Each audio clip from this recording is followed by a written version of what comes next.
Good afternoon. My name is Jay Rothman, and welcome to Real People, Real Health. It is Saturday here in the United States, and I am excited to have a special guest coming in. Her name is Rosalie Somoji, and she is actually, her home is in the Netherlands, and so she is coming in from across the lake. Nice to see you, Rosalie. Hi, Jay. Nice to see you. Thanks for inviting me. You are so welcome. While we wait for some of the guests in our community, on my side and on your side, to jump on to the live feed, I thought it would be really cool to kind of share how we met and learn more about our backstory today. And initially, I didn't realize this until today, but we had met. I actually am part of Jay Shetty's Genius community. Does live coaching every Sunday, typically. And once in a while, I'll post one of my blogs in the Jay Shetty community. It's a closed group. You pay a monthly fee to be coached by the Jay Shetty. And apparently on one of my blogs, may have been even bypassed in a bypass, you commented on it, and I then asked you to be my friend. And many months had passed, probably 5 or 6 months since that time. And it wasn't until over a week ago, February 28th, you posted something on your Facebook feed, and I picked it up on Saturday.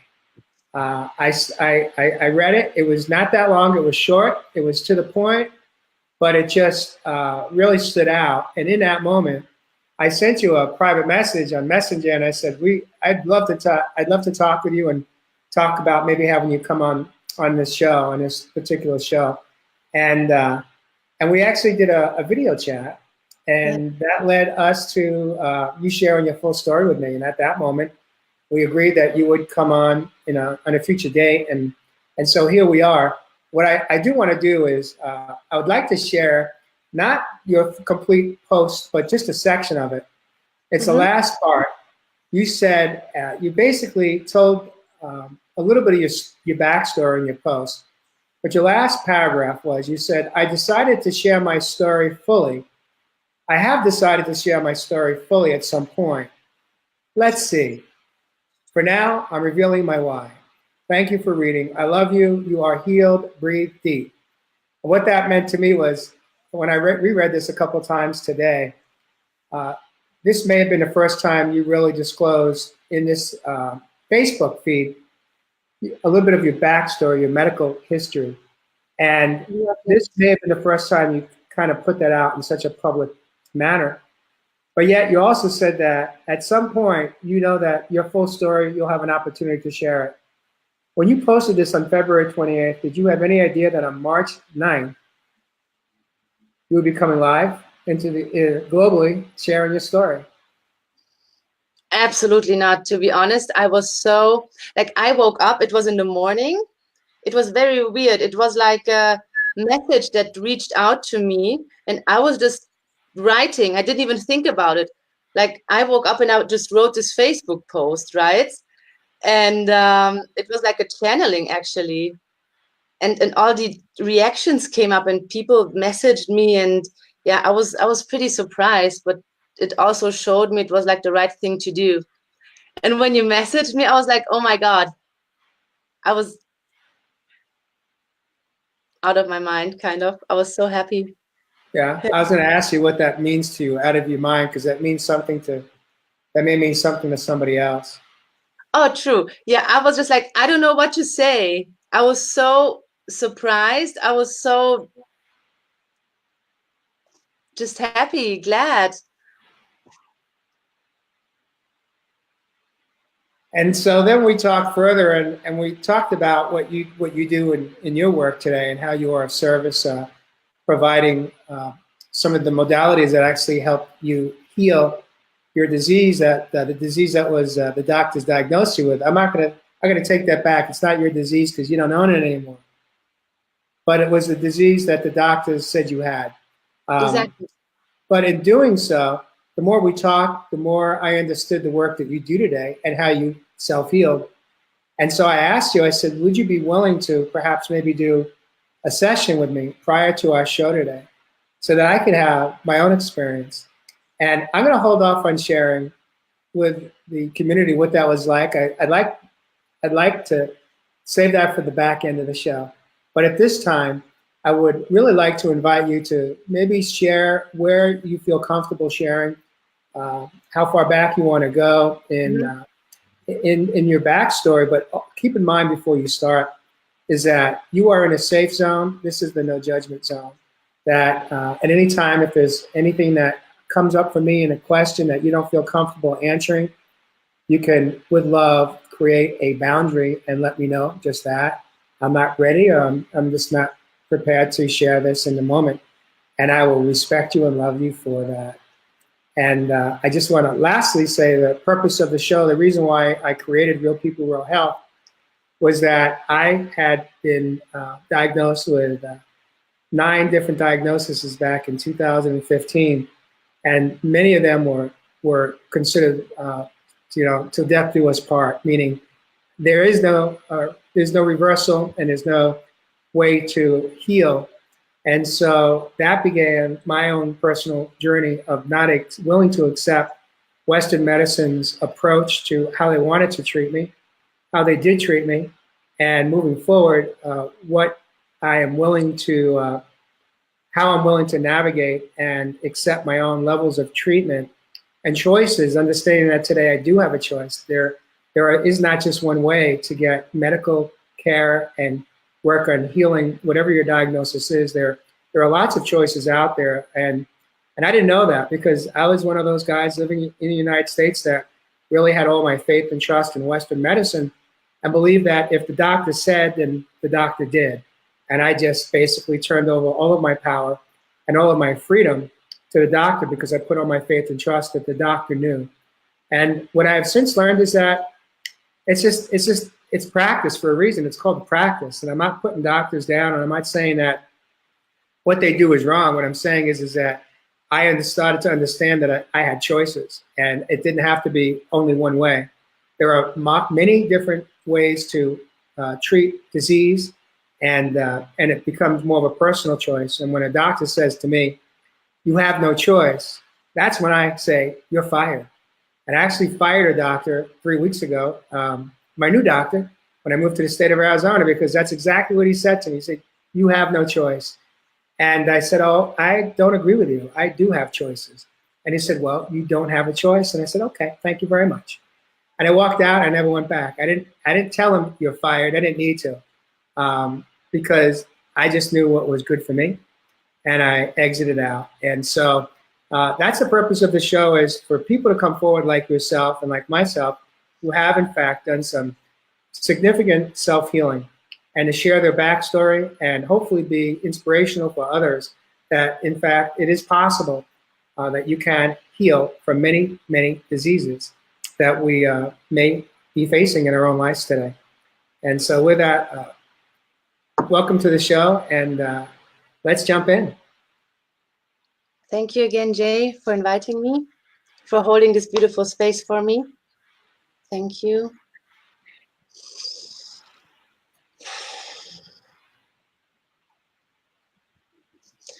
So I'm going to start in 2005 when my first symptoms arose. I was 18 years old. And back then, there wasn't even a level of knowledge or consciousness for me where I would have understood such disease or symptoms or whatever, right? Also coming from a family background that was rather dysfunctional, imbalanced, and kind of disconnected.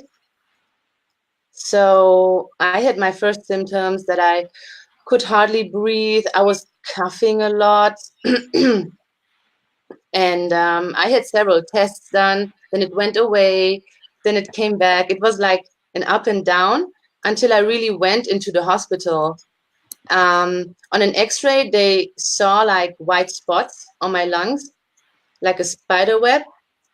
And first they thought it's like a fibrosis, sarcoidosis. There were like many assumptions. So I had like several like mirrorings of the lung done. Is it what it's called in English? Okay. Yeah. Lesions, perhaps? They did a biopsy at the end after lots of examinations because they actually never found what I had. And then in April 2006, I got the results of the biopsy, and they said, you have histiocytosis X. You have histiocytosis X. Okay. I was a smoker, I have to say. So what they said, you have histiocytosis X. If you keep smoking, you'll be dead by 27. For those that don't know or familiar with that disease, Absolutely not. it is considered an autoimmune disease, correct? Yes. But I have also read where it mimics cancer. It mimics cancer. It mimics cancer. So is it technically a form of cancer, or is it appears as though it behaves like it's a cancer, but technically it's an autoimmune, or is it a hybrid? What is your understanding? My understanding is that, first of all, it's officially recognized as cancer, I think since last year or the year before, I'm not quite sure. It kind of acts as cancer because you treat it with radiation, chemotherapy, steroids, all those kind of things. And on the other hand, there's not a lot of research on histiocytosis. At least there wasn't a lot of research back then when I got it. So yeah, I was Okay.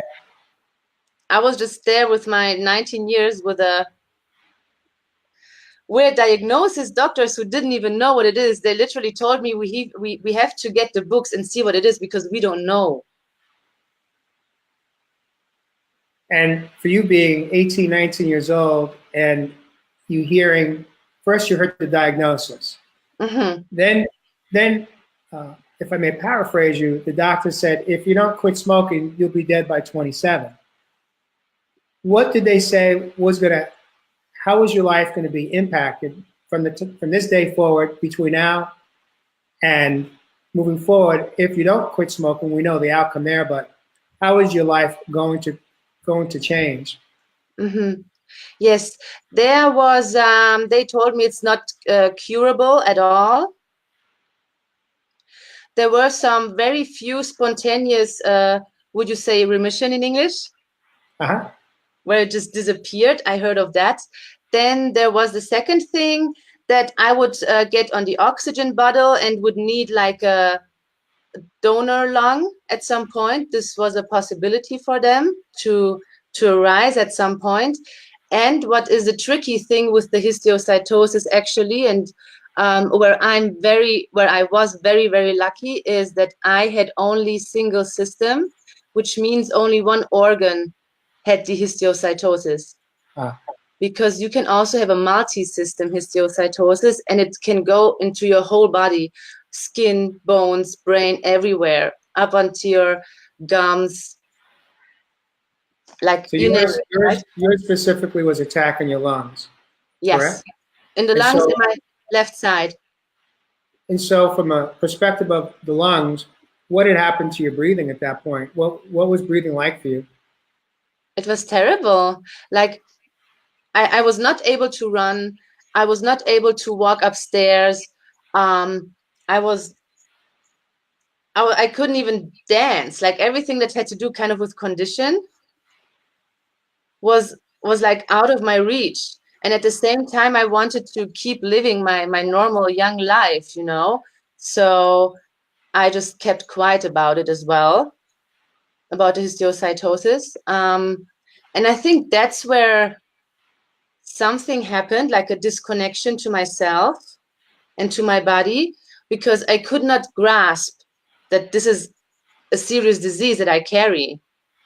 I remember that I was Googling my disease and didn't quite understand what this is about, and then I just left it.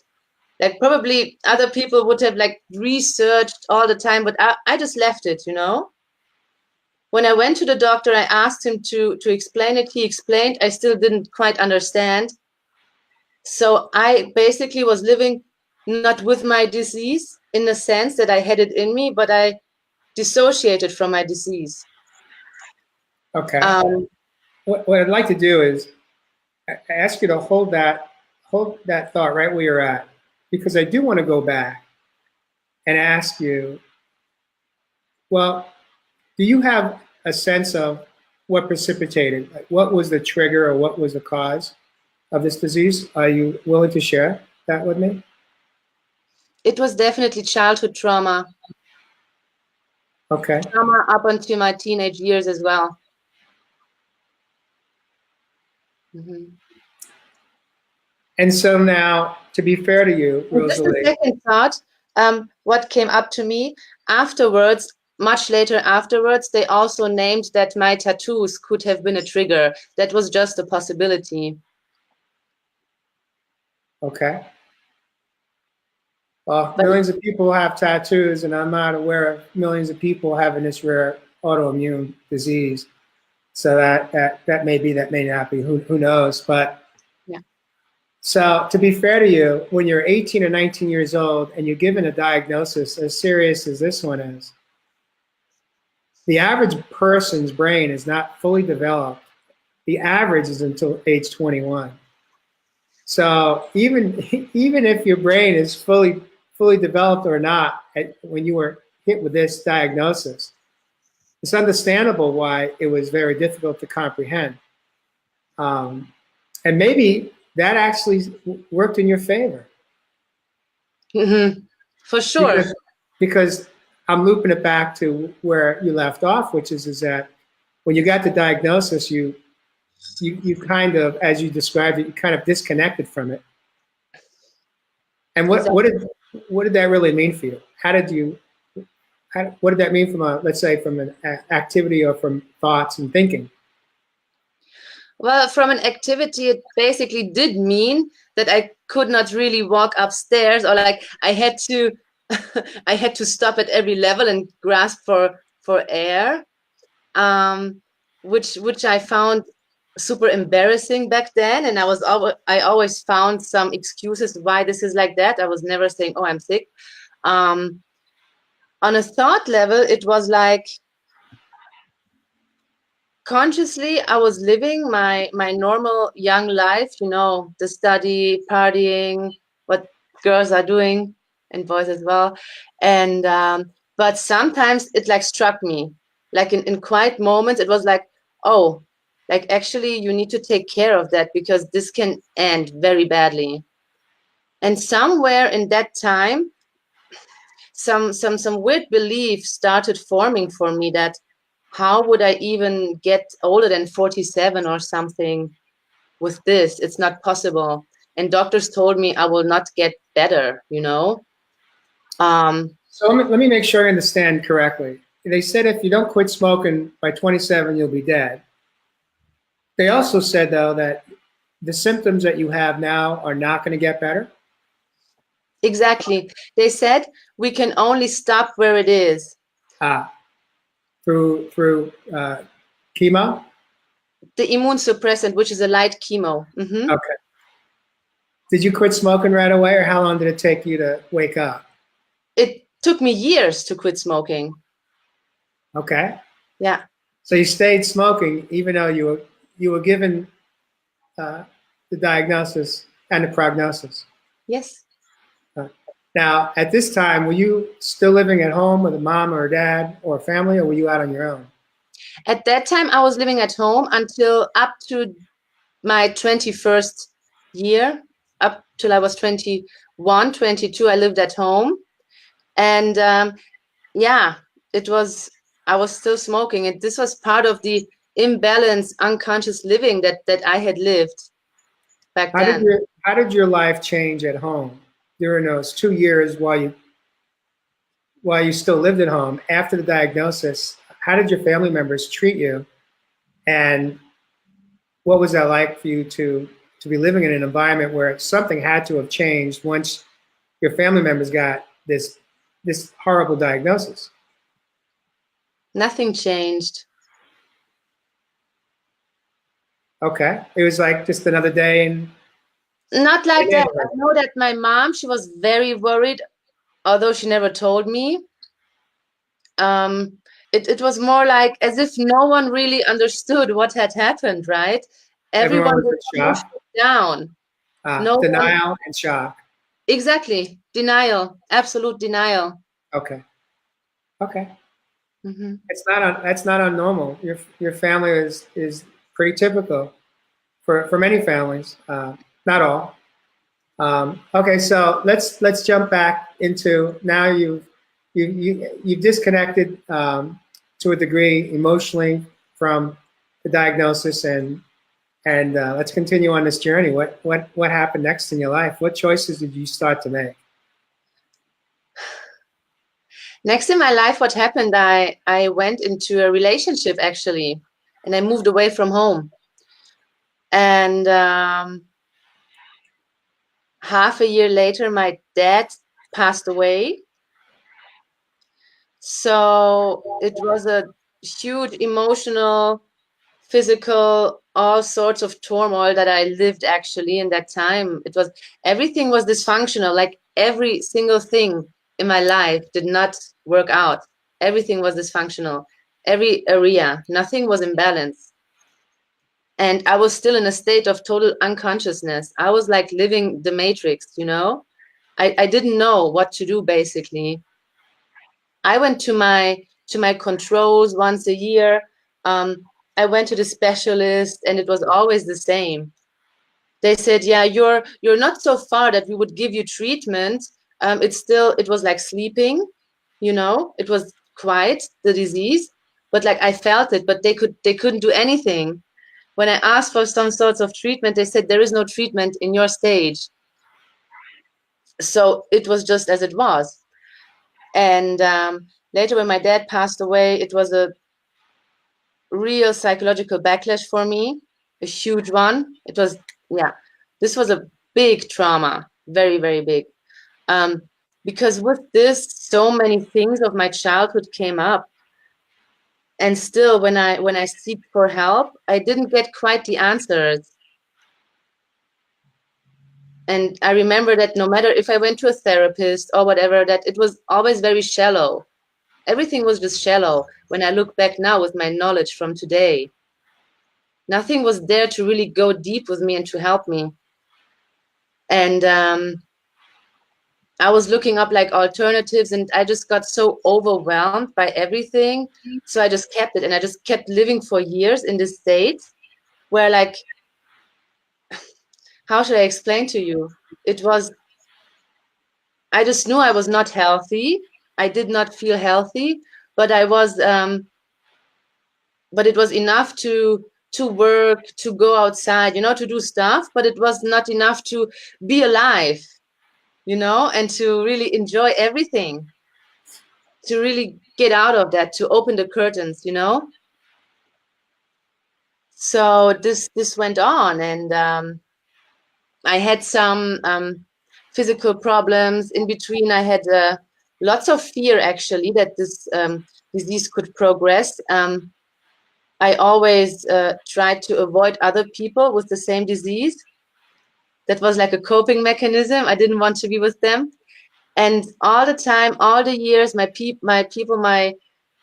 friends, people at school, no one knew that I was sick. Why do you think that you didn't want to associate with other people that had the same diagnosis? I was scared to get worse, to become worse, because I went in those histiocytosis groups. I was looking at them. I met um, those people obviously in hospital because there are only a few specialists and everyone goes to them. And they were just suffering and talking about their disease. That was their only topic to talk about. And they were like really sick. And I didn't want to get there. Okay. Thank you for sharing that, because I'm going to share my truth right here, right now.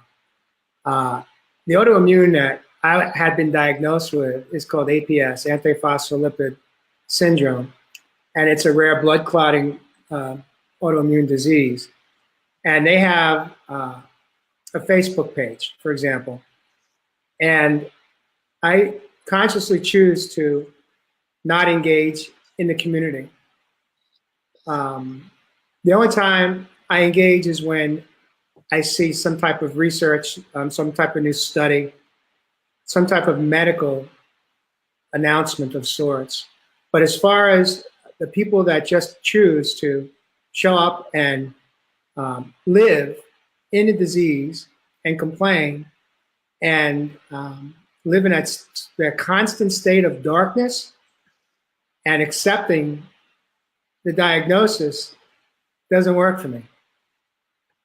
It really bothers me because I know that's a choice to live that way. No matter what the disease is, I believe that a lot of what unfolds for us, either getting sicker, staying the same, or even potentially getting well, healing, a lot has to do with our mindset and whether or not we accept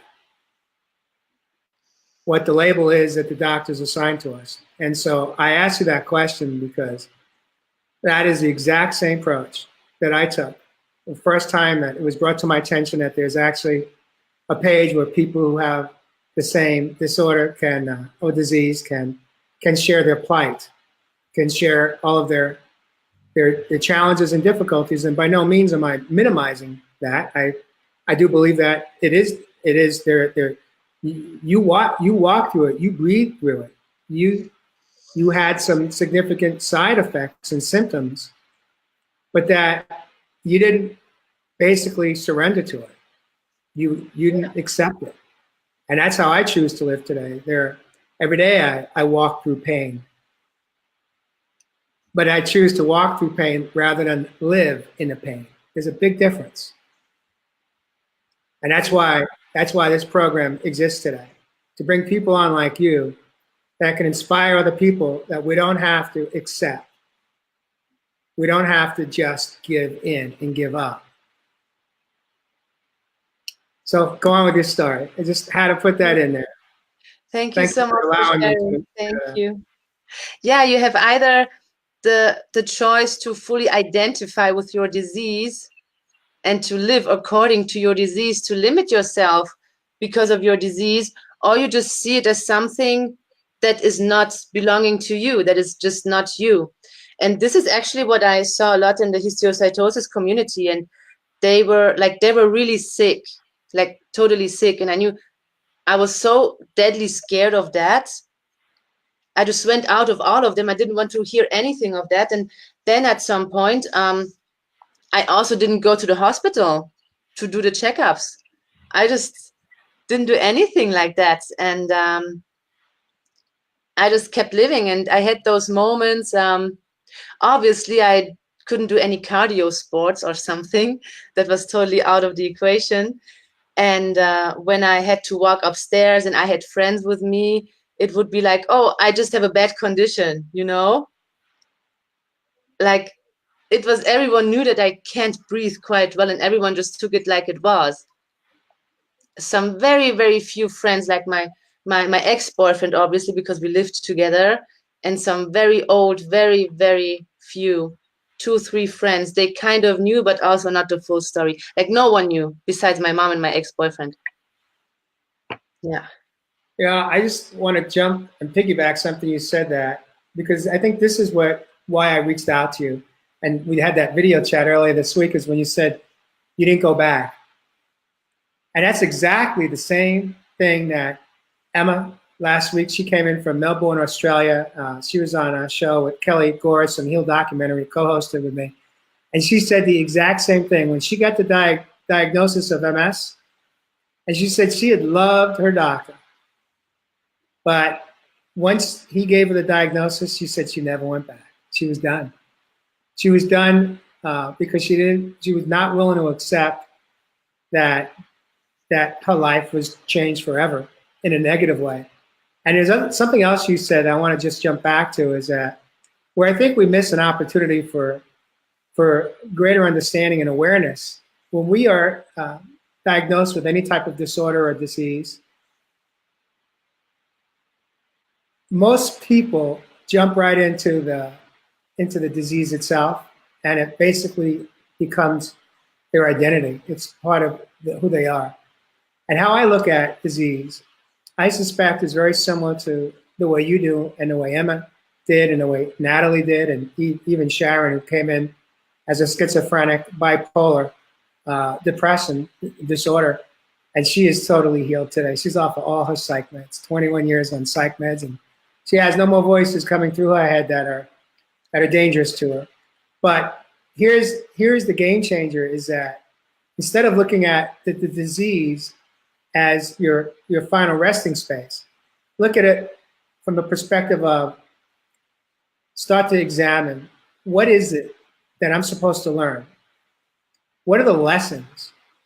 What didn't I learn up until this point that allowed the dis-ease within my thinking, the mind-body connection, connect to my body to where at age 18, I now have a very serious physical disease.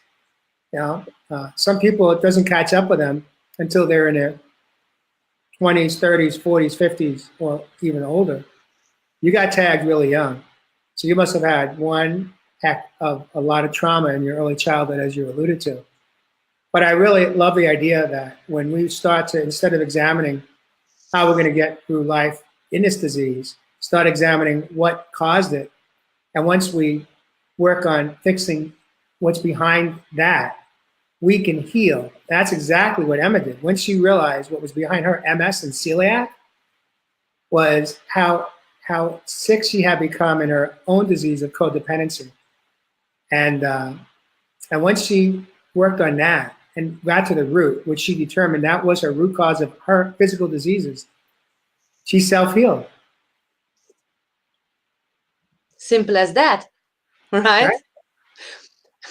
It's actually, yeah, we are looking outside for the cure. Everything is outside. We don't want to look inside. We don't actually grasp the idea that, hey, if there is a root cause inside and I can get this root out, I can release this root, I can release disease, which is quite logical. But we need to get to this idea first. And this didn't happen to me up until 2017, actually. And 2017 was when I had this big breakdown that let me face this treatment. What was the breakdown? I was like, back then I was already traveling a lot. And I went just back to Mexico, went to travel. Everything was quite normal. I even started to for quite a while back then to lift weights, you know, get into better condition, right? And I felt quite better, not super good, but quite better. So I could do some stuff and was like happier. I became more conscious. My spiritual path also developed a lot back then. And funny thing, how it was a coincidence. It was surely not. But in Mexico, I had a chakra alignment, actually. And a few days later, I got so sick. I got so incredibly sick, and I was still in Mexico. I actually thought it's the flu or something. It was terrible. Like, I only slept and I couldn't do anything. I was just very lucky that I had to get on my flight home, and I just wanted to go home. I didn't want to know anything anymore. And I was so sure it's a flu. And actually that's when the real kind of horror began. I went back home I was living in Netherlands already. I was studying at the university, and I got home and I just didn't get any better. And I started to have fever. I don't know what it was.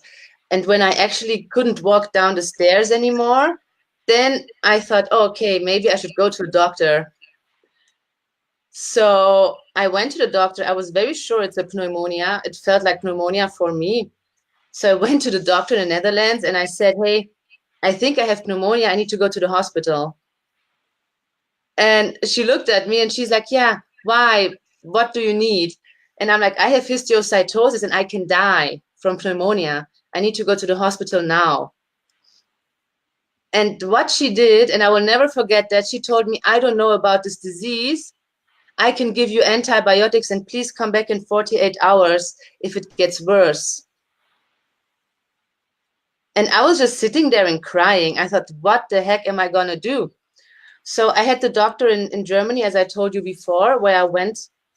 He knew me already for 6 years or so back then. And I called the hospital, can I come? So I took a cab to Germany because I was too weak to hop on the train. And when I was there, the doctor said, actually, like, if it's a pneumonia and I would have stayed at home, I would have died. Because first of all, she gave me the wrong antibiotics. They didn't do anything, basically. So they put me on the oxygen. They started treating me. I had a fever. I couldn't walk. I couldn't talk and breathe at the same time. I looked like a ghost. And he actually said to me, like, oh, Rosalie, you look very bad. Like, he was like, you're pretty pale. And my oxygen was like at 85, 84. And normally it was at 99 or something, you know, the finger. Yeah. Yeah. And they didn't know how to increase it. It just didn't work. And at the same time, I had the pressure on my ears still from my flight coming home from Mexico. So I was living with a pressure on my ears, no breathing possible, like very hard breathing. I couldn't walk down the hall at the hospital. I looked terrible. And I had the oxygen in my nose. And he literally told me, I don't know what's happening. We need to do more examinations. And then I was there for 11 days. And a few days before they let me go home, the oxygen was like increasing a bit. They actually told me that they are thinking about giving me immune suppressants. And I remember that when I was lying there before this, actually, that what kept me kind of strong was one thought, and that was, how do I get traveling? I still need to go to Brazil. I still need to do this and that and that. If my oxygen level stays like this, I'm screwed, right? You're grounded, yeah. And then I thought, and then I started like really regretting my whole lifestyle. Why did I do this? Like, maybe I wouldn't have gotten here and so on. And then there was the third thing. I don't want to study anymore. So actually this breakdown, looking back, was very useful for me. And when they told me I need to get immune suppressants, I told the doctor that's a chemo. And he said, yeah, like a light chemo for half a year. You do it at home. And I asked him, and what will that do? Do I need it? And he literally said that it will help me to not get worse. And he said that the lungs, the cells in the lungs, would not renew anymore. And back then it was also clear, because he did another CT, he said that the histiocytosis had progressed. And that was the first time in my whole history of disease that the histiocytosis got reactivated and progressed. This never happened before, only at the first time, obviously. So that's what he said. And I was just sitting there, and it was like as if my life is like flashing before my eyes, because in that moment where he told me, where I just heard something like chemo, immune suppressant, I knew I'm not doing this. No. Like, even if I have to die traveling somewhere, I'm not doing this. Like, the first thing I was asking, how long will I not be able to travel, and will my hair fall out? And he said, yeah, you won't be able to do anything for a year. You can go to university, but be careful. Your immune system will be like driven down, right? And 80% chance of my hair falling out. That was super important to me back then. You know, you make this sound like it's that long ago. This is just 2 years ago. This is 2000. It was beginning of it was August, end of August, beginning September 2017. And were you still smoking, or had you quit? I still smoked. Okay.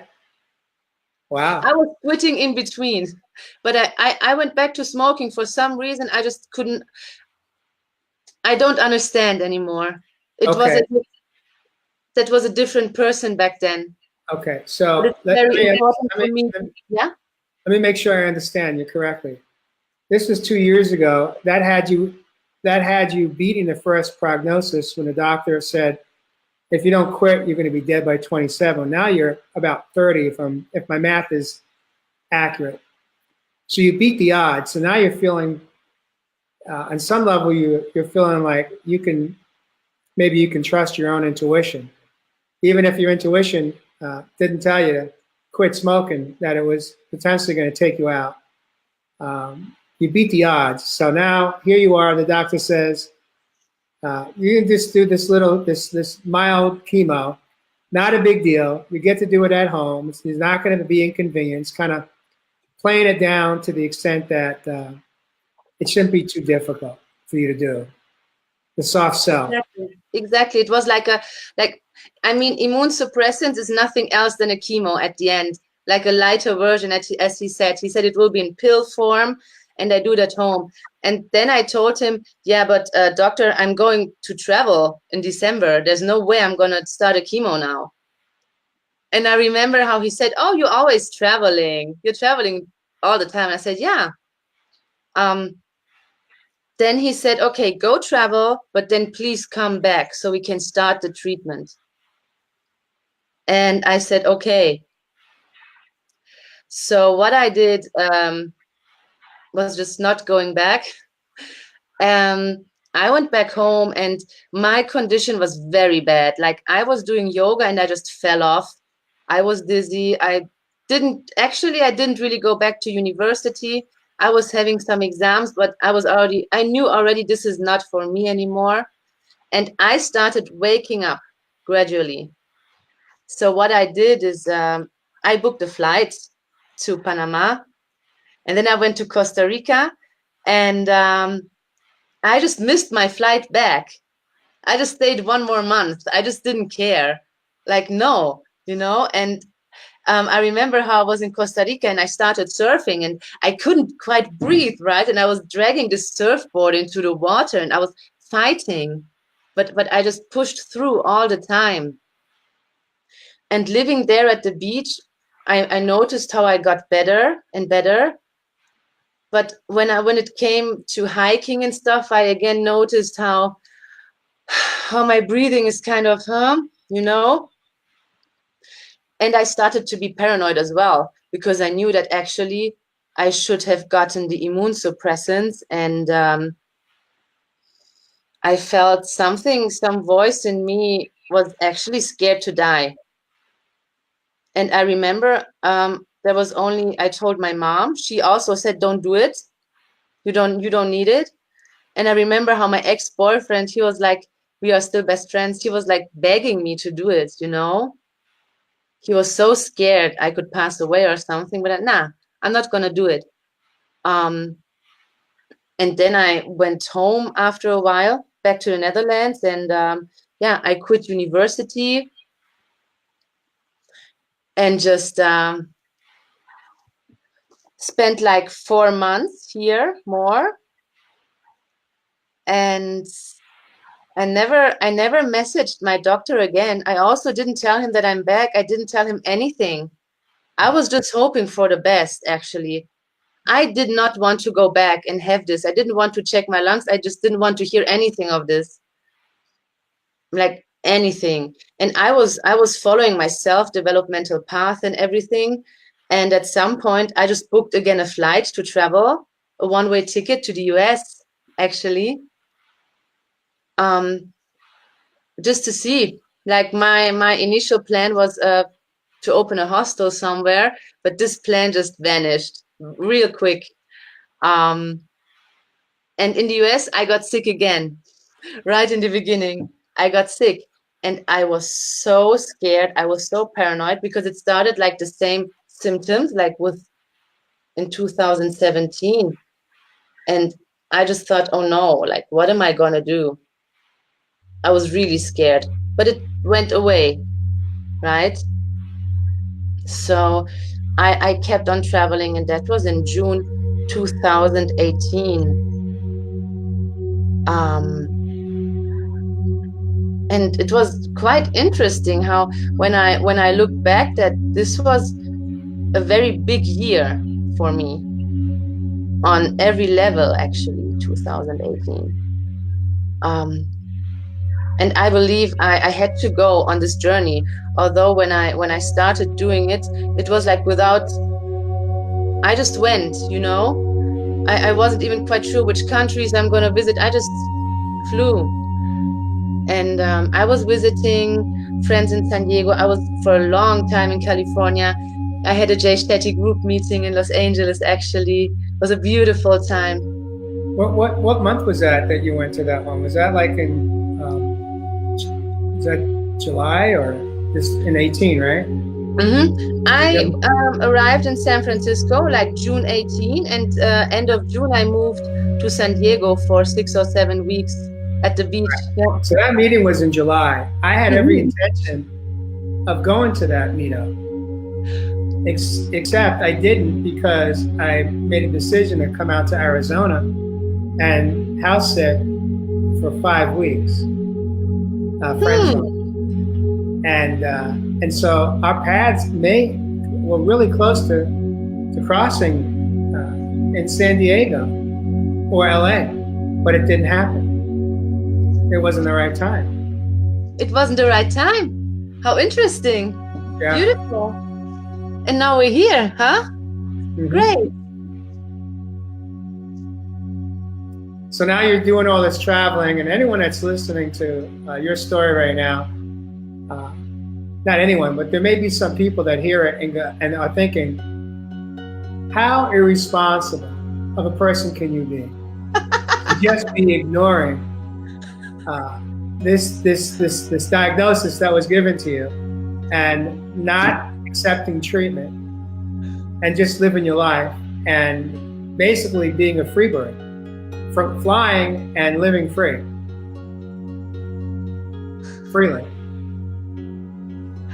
That's what some people may be thinking. They may not have the courage to say it, so I'm saying it for them. It's possible. Where does your story go from there? So now you're in California, you're traveling across the US on a one-way. And yeah. When did your life take a significant change for the better? What happened next? I went to Cancun to visit my friends. I was living there for a month. And then I thought, yeah, I don't know where to go. I was like, what am I doing? Kind of don't have the next destination. Let's just go to Belize. So I just took a bus to Belize. And then I thought I could actually go to Guatemala. I haven't been to Guatemala yet. So I went to Guatemala. And that's where it starts, actually. San Marcos? That was actually not San Marcos yet. I was in Flores and Semuc Champey. Okay.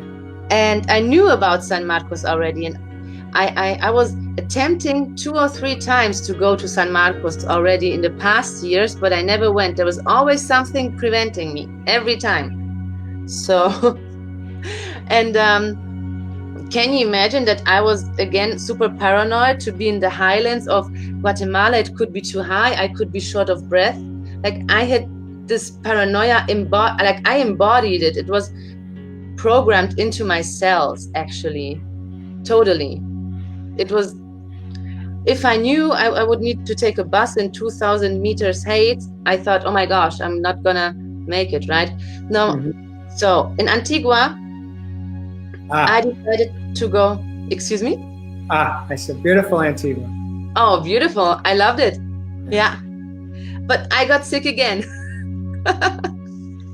I got sick again in Antigua, and then I just went back to Mexico, to Chiapas. I was living at my friend's house, and I thought, I'm gonna take a rest here for a few days, and then I'm gonna go somewhere. I had now attempt to go home. It was only October, and I didn't know quite well how long I will be away, but I knew at least till December. However, I said one day, to my friend, what I need is a house right at the beach so I can work from there on my computer. Next day, I get a message on Facebook from someone who owns a hotel in Corn Island in Nicaragua, and he asked me if I can come to Corn Island and look after his hotel while he's in Europe. So what actually first felt like, oh, I manifested this, was just a call of getting me out of Mexico and into Guatemala, because I never ended up in Nicaragua. I told him, yeah, sure, I'm coming. I'm booking a bus to Guatemala and then to El Salvador, and I'll be in Nicaragua in a week or so. So I booked the bus to Antigua, and same day the agency calls me and tells me that there's a roadblock. I'm not going to get to Antigua. Do you still want to go? You have to get out at the lake, Atitlan. And I said, yeah, I'm just going to go there. So I went to the lake, and I was forced to sleep there. There was no bus to Antigua anymore. And yeah, I went to San Marcos, and I think it was my third day. I knew about this very spiritual place. I was spiritual. I always wanted to go there, actually, but as I said, something was preventing me all the time. But now I was finally there, and I could feel this intense energy and just this beauty of the lake and the volcanoes. And then there was a poster saying rebirth breathing, with the picture of the facilitator, Daniel. And I thought, oh, that looks nice. Maybe I should go there, right? Rebirth breathing. And again, I got like an alarm. How do you going to do that with your lungs? You're not going to be able to do some breathing. So I did not end up going for the next days. And then I got invited to a dinner from a friend. And I sat down on a dinner table, and actually Daniel was sitting next to me. And he was talking about the rebirthing, and I was like, yeah, I'm going to try it out. So one day I tried it out, and my first question was, I was like, I have a disease, actually. Can I do this? You know? And he was like, yeah, just do it. And my first session of the rebirthing, I think I never experienced anything like this in my life. I had such a huge emotional release in my very first session. I thought, this is life-changing. This is something so sacred, so life-changing.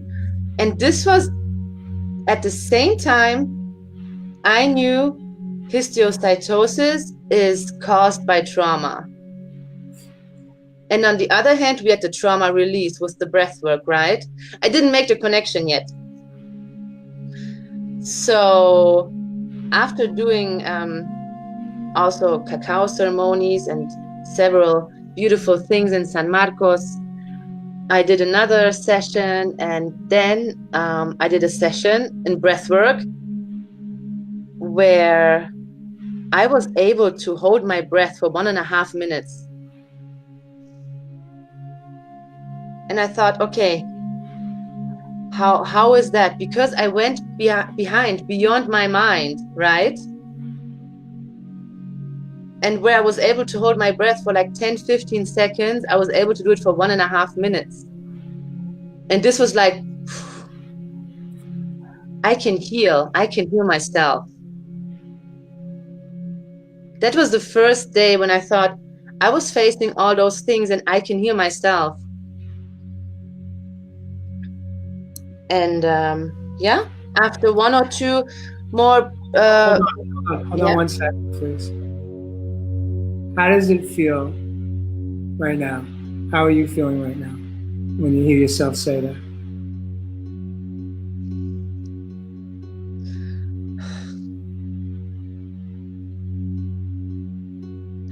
I can't even imagine like describe. It's like so many emotions are coming up. It's like happiness, bliss, and at the same time also kind of a sadness for the person I was before. Right? I'm just going to repeat what I heard you say, is that you couldn't hold your breath for 10 to 15 seconds. But on this day, you held your breath for 1.5 minutes. Now,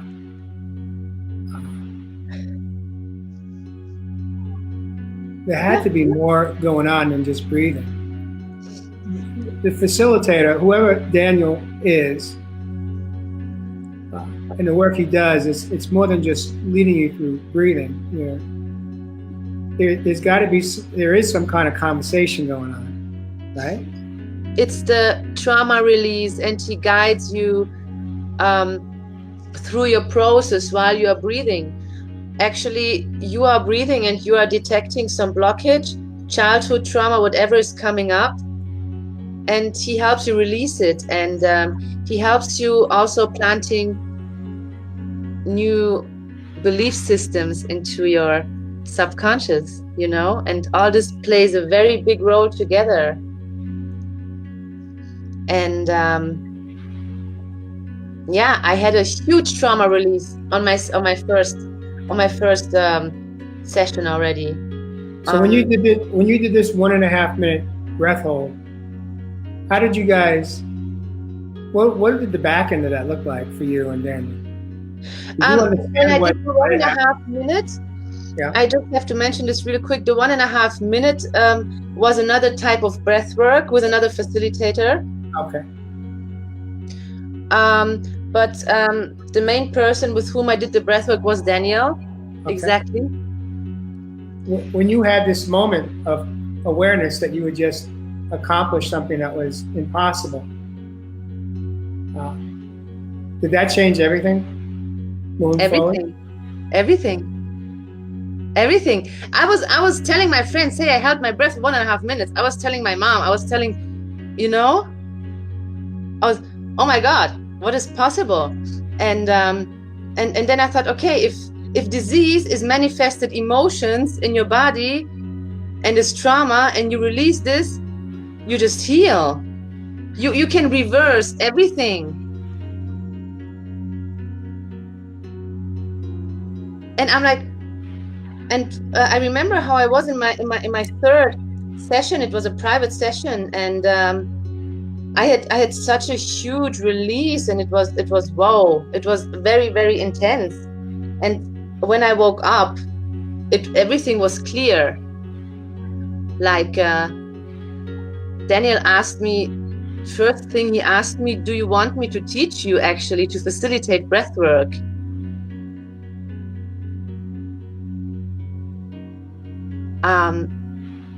So I knew I want to do it, and basically my purpose just fell into my lap.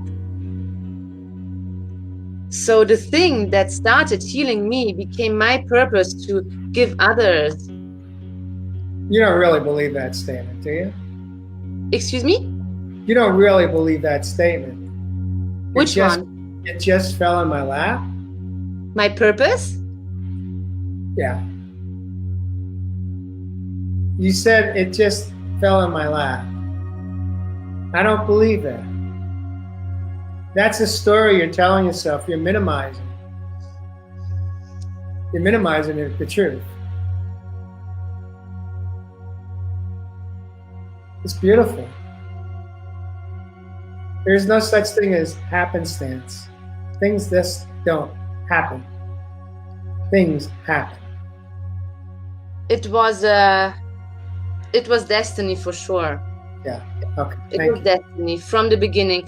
From that moment when I was supposed to go to Nicaragua, or before, from the moment where I had this breakdown, anywhere, forever, it was my destiny. It was written in the cosmos that I'm gonna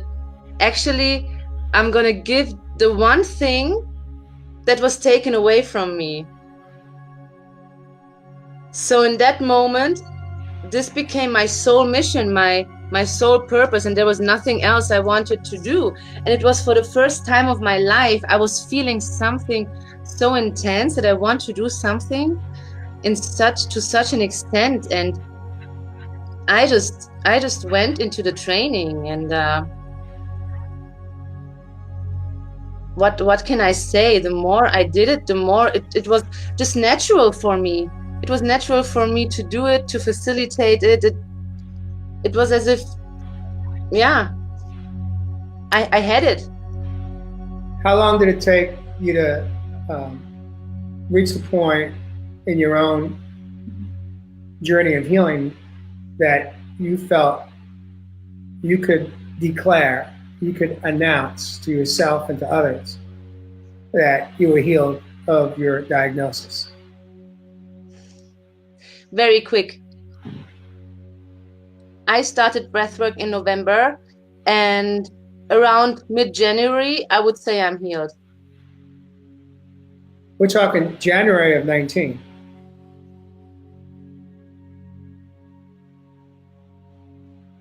We're talking about a very intensive month of trauma release, shadow work, breath work, very intensive, very personal, very, very much, yeah.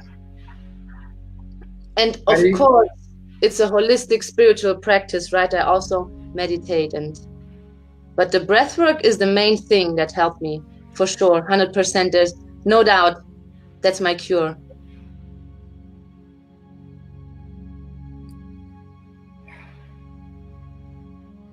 I kind of have chills right now. I'm aware that I'm physically having a reaction to your story, and it's such a beautiful story that you shared of how your breath had been taken away by the traumas from your childhood that turned into disease, and by happenstance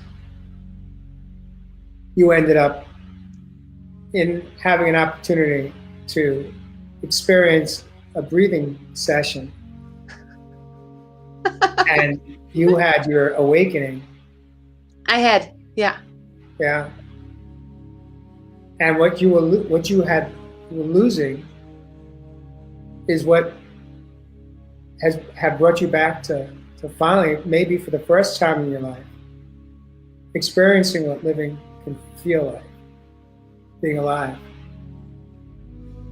Because not only do you have your breath back, but you've released a lot of the darkness, the darkness within your soul. Yes. Mm-hmm. And now to do the work you do, why don't you take a few moments here to share with me and the community the work that you do today and how you are being of service to others. You started to touch on it. Yes, exactly. As I said, it became like very quickly clear that this is the work I'm going to do. And so I basically, I dedicate my life to it, so to speak. I dedicate my daily practice to it, to practice breath and to facilitate breath for others. And there's just nothing more beautiful than having someone lying in front of you and breathe, because that's like the most pure, most naked state someone can be when they are breathing and they are in their subconscious, and you just know you can facilitate them and guiding them through their process. Yeah, it's beautiful. It's a beautiful thing. Most of the work that you do in this regard is done face to face and in person up until now, correct? Exactly. Okay. Exactly, up until now. Yeah. So what happened in the now? The Skype session. Okay. Yes. And why don't you share with those that are watching? And before you go there, I do want to just take a moment to thank everybody that showed up today, that caught part of all of this incredible conversation between Rosalie and I coming in from the Netherlands. I want to thank those of you that listened, those of you that commented. There was a lot of activity. Christine O'Connell, who you may have met. Yeah, I know Christine. Right. Okay. So Hi, you met her Christine. at the meetup for Jay Shetty's meetup in California. That was in July. That's why Mary and I didn't make it, was because we were house sitting in Arizona. But I do want to take a moment here to share one thing that she did post, going back a little bit. Hold on one second. I'm going to read it out loud. She says, there are so many lessons in the disease. I learned the triggers and most likely causes from my own migraines are codependency and past trauma and constant stress triggers being reactivated. And that was one of the many comments that Christine shared as you shared your story so eloquently and from such a beautiful space today. And I can't wait to read them all. When we had our video chat this week, I was just in awe by your energy and your presence. Your smile was just so beautiful. Just like, it was almost like we were in the same room, I felt your positive, loving, kind energy through Messenger, through the video chat we were having. And in that moment, I said to you, I have not had the opportunity to do a breathing session of any kind. I've done other types of holistic healing. I've done crystal energy light healing work twice. That was a very powerful experience for me with a dear friend of mine who I met through the Agape Spiritual Center and Michael Beckwith's group. She's a vendor, but she's also a member of the center, and she does a lot of work. And I also did some work with a medium, and I continue to be open to receive. I've done other work up in Sedona as well in the past year or so. But I said I hadn't done breathing work, and I said, I know you're accustomed to doing it in person, being near there, and I'm here. Would you be open to seeing how it could go for the two of us if we did a session? And I asked if you think, I thought it made sense to do it prior to the show so that I could experience what it's like. Yeah. And you agreed to give it a shot. And my purpose was twofold. For me, it was for my own reasons to continue my own healing journey. But for you, it was, I felt that if we were able to connect and I found it of value and helpful and you felt good about it, that perhaps you would be able to expand your work that you do, that you don't have to be in the Netherlands or wherever you are physically in a moment to do a session with you. That you could take your work on a global level and you could help people like you did with me this morning for almost 2 hours. You could go to Australia, you could be in India, you could be in Canada, you could be in the United States, you could be in Bali, you could be in Great Britain. You could just be and help people learn how to breathe and breathe through their traumas and release it. And it's beautiful. That's my vision. Yeah. And so that was my motive behind asking you, was just feeling in a moment that you could, it could help you. It could help you help others. And so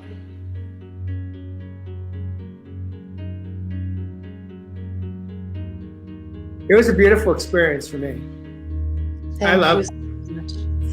I was definitely impacted by the breathing session that we did today. And I hope that we have the opportunity to get together and maybe do one more in the near future. But I want to thank you for coming forward today, for sharing your amazing story. It was is just another example of how it's possible. It takes a few things to heal our own mind, body, and soul.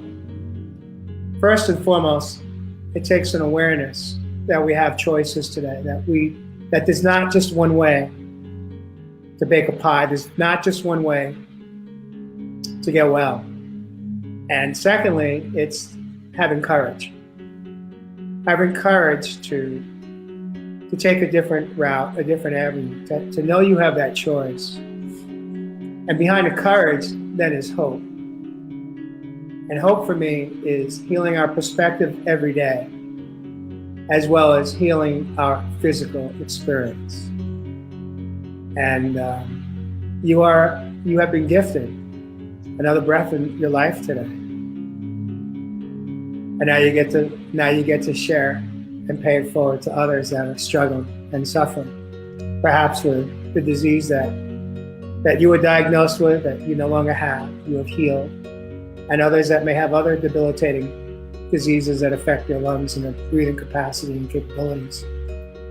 So I'd like to ask you, since we are over the hour at this moment, I'd like to ask you to maybe share some closing thoughts and words that somebody needs to hear in this moment that may in fact help change the trajectory of their health and their wealth and their life.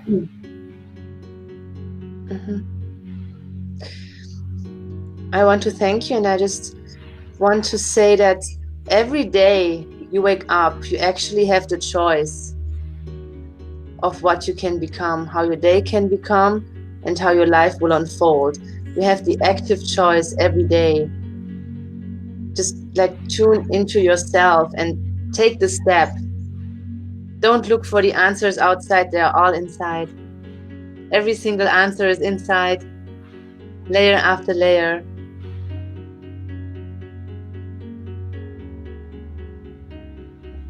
Thank you for sharing that. I do want to post something that just hit the screen on my end that I'm going to read it out loud to you.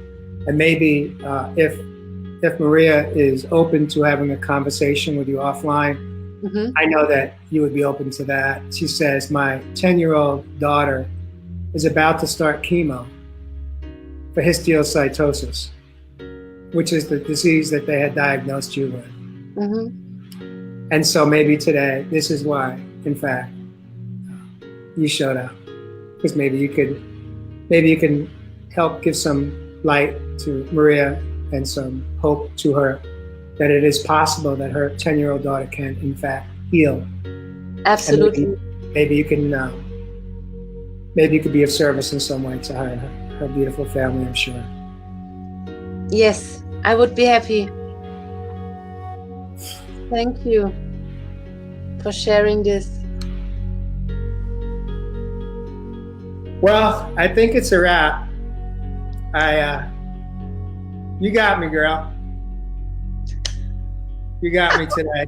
You know, it doesn't take a whole lot, but there are days where I show up and I'm pretty even all the way through. But your story hit me today, and you know, the emotions that I feel are coming from the space of true inspiration on your part, and love and hope, and knowing that when we are just open and willing to just receive the idea that it's possible, that